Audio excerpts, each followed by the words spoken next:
হাই everyone, আজি ভিডিঅ'টো অকণমান ৰাতিপুৱাৰে পৰা আৰম্ভ কৰিছিলোঁ। ৰাতিপুৱা সোনকালে দালি ভাজি ভাত সেনেকৈ বনাই থৈ দিলোঁ, কাৰণ আজি অকণমান ফুৰিবলৈ যাওঁ বুলি ভাবিছোঁ। দেউতাই নাযায় বুলি, সেইকাৰণে দেউতাৰ কাৰণে ভাত বনাই থৈ আহিলোঁ।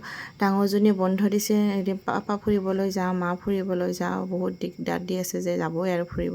সেইকাৰণে ট্ৰেইনতে আহিলোঁ। ৰাস্তা বেয়া যেতিয়া ট্ৰেইনত আহিয়ে ভাল লাগে। সেইফালে ট্ৰেইনত আহিলে ইহঁতে আৰু এইফালে চিঙৰা খাবই, আৰু কিমান খাব মানা কৰিলেও খাবয়ে।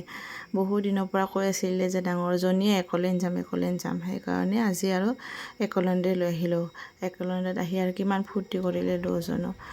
তাত খেলা বস্তুবিলাক দেখি আৰু সৰুজনী আৰু কি খেলাওঁ কি নেখেলাওঁ, এইফালে যায় সেইফালে যায়। আমাৰো ভাল লাগিলে, দিনটো সেনেকৈ গ'ল দিয়কচোন, ভাল লাগিছে যায়। সেনেকৈ আৰু দিনটো পাৰ হ'ল। আহিবই নোখোজে সিহঁতে দুজনো।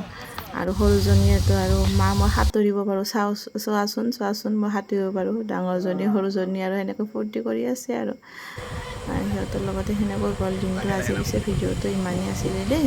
ভাল লাগিলে লাইক কমেণ্ট কৰিব।